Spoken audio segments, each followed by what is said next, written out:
Hi, இன்னைக்கு நம்ம பார்க்க போகிற ஒரு அற்புதமான மருத்துவ குணம் நிறைந்த முடக்கத்தான் கீரை தாங்க. இது எத்தனை பேருக்கு தெரியும் தெரியாதுன்றது தெரியல.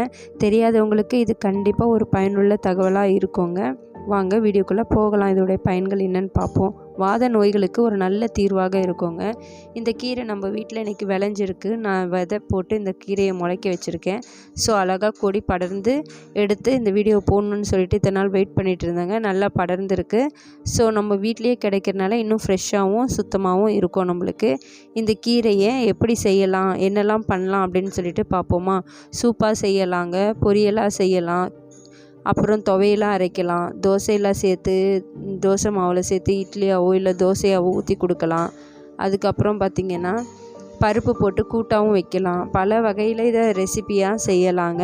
இது எதுக்கு நம்மளுக்கு பயன்படுதுன்னு சொல்லிட்டு பார்ப்போமா. வாத நோய்களுக்கு நல்ல தீர்வாக இந்த கீரை அமையுங்க. இதில் விட்டமின் தாதுக்கள் எல்லாமே நிறைஞ்சிருக்கு. தொடர்ந்து இந்த கீரையை சாப்பிட்றதுனால மலச்சிக்கல், மூல நோய், கரப்பான், கிரந்தி, பாதவாதம் இந்த மாதிரி வியாதிகள் குணமடையுங்க. மூல நோய் உள்ளவங்க இந்த கீரையை டெய்லி ஒரு 2 இலை சாப்பிட்டுட்டு வந்திங்கன்னா வெறும் வயிற்றில் கண்டிப்பாக அது க்யூர் ஆகக்கூடிய தன்மை இந்த மருத்துவ குணம் இந்த கீரைக்கு இருக்குங்க. தோல் நோய்க்கு சிறந்த நிவாரணங்க. சொறி, சிரங்கு அந்த மாதிரி இருக்கிற இடத்துல இந்த இலையை அரைச்சி நீங்கள் பத்து போட்டுட்டு வந்தீங்கன்னா சூப்பரான ஒரு எஃபெக்டிவான ரிசல்ட்டை நீங்கள் கண்கூடார பார்க்க முடியும்.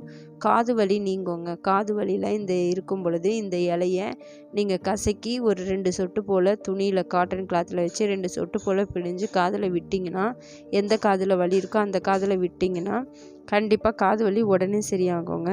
அந்த மாதிரி மாதவிடாய் பிரச்சனை உள்ள பெண்களுக்கு இந்த கீரையை நீங்கள் சாப்பிட்றனால எந்த ப்ராப்ளமும் பெயினும் இல்லாத அளவுக்கு, இந்த பிரச்சனையும் எதுவுமே இல்லாத அளவுக்கு இந்த கீரை குணமாக்கி கொடுக்கக்கூடிய தன்மை இந்த கீரைக்கு அதிகமாக இருக்குங்க. அந்த மாதிரி குழந்தை பெற்ற பெண்களுக்கு அடி வயிற்றில் இந்த கீரையை அரைச்சி பத்து போட்டிங்கன்னா வயிற்றில் இருக்கிற எல்லா கழிவுகளும் ஈஸியாக வெளியே வந்துடுங்க.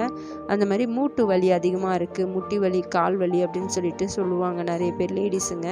அப்படிப்பட்டவங்க ஹாஸ்பிட்டல் போவீங்க, உங்களுக்கு கால்சியம் குறைவாக இருக்குது அப்படின்னு சொல்லுவாங்க. அப்படிப்பட்டவங்க இந்த கீரையை நீங்கள் விளக்கெண்ணெயில் வதக்கி, அதாவது ஆமணக்கு எண்ணெய், அந்த எண்ணெயில் வதக்கி எங்கெல்லாம் உங்களுக்கு வலி இருக்கோ அந்த இடத்துல நீங்கள் இதை ஒரு சின்ன ரப் பண்ணிங்கன்னா மசாஜ் மாதிரி உங்களுக்கு மூட்டு வலி கண்டிப்பாக க்யூர் ஆகுங்க. அந்த மாதிரி தலைவலி இருந்துச்சுன்னா இந்த இலையை ஒரு கொத்து பிச்சிட்டு வந்து கிடைக்கும், கடைகள்லேயும் கிடைக்கும் கண்டிப்பாக. அப்படி இல்லை செடியாக நீங்கள் வளர்க்கணுன்னா இதோட விதையை எடுத்து நீங்கள் வீட்டில் கூட போட்டு வளர்க்கலாங்க. அந்த ஒரு கொத்து எடுத்து நல்லா கொதிக்க வச்ச தண்ணியில் போட்டு வேதி பிடிச்சிங்கன்னா, அதாவது ஆவி பிடிச்சிங்கன்னா தலைவலி உடனே க்யூர் ஆகுங்க. பொடுகு தொல்லை இருக்குது அப்படின்னு சொல்லிட்டு நீங்கள் ஃபீல் பண்ணிங்கன்னா இந்த கீரையை போட்டு எண்ணெய் காய்ச்சி அந்த எண்ணெயை ஒரு வாரம் தடவிட்டு வந்தீங்கன்னா பொடுகு தொல்லையும் கண்டிப்பாக க்யூர் ஆகும்.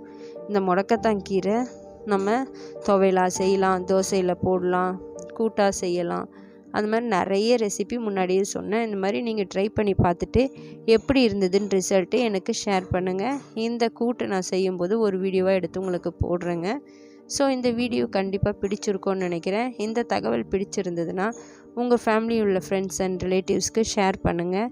கண்டிப்பாக இந்த வீடியோ பிடிச்சதுன்னா ஒரு லைக் பண்ணுங்கள் ஃப்ரெண்ட்ஸ். மறக்காமல் ரிஷா ரியா சேனலை சப்ஸ்கிரைப் பண்ணுங்கள். மறுபடியும் நாளை ஒரு நல்ல பதிவில் சந்திக்கிறேன். பாய்.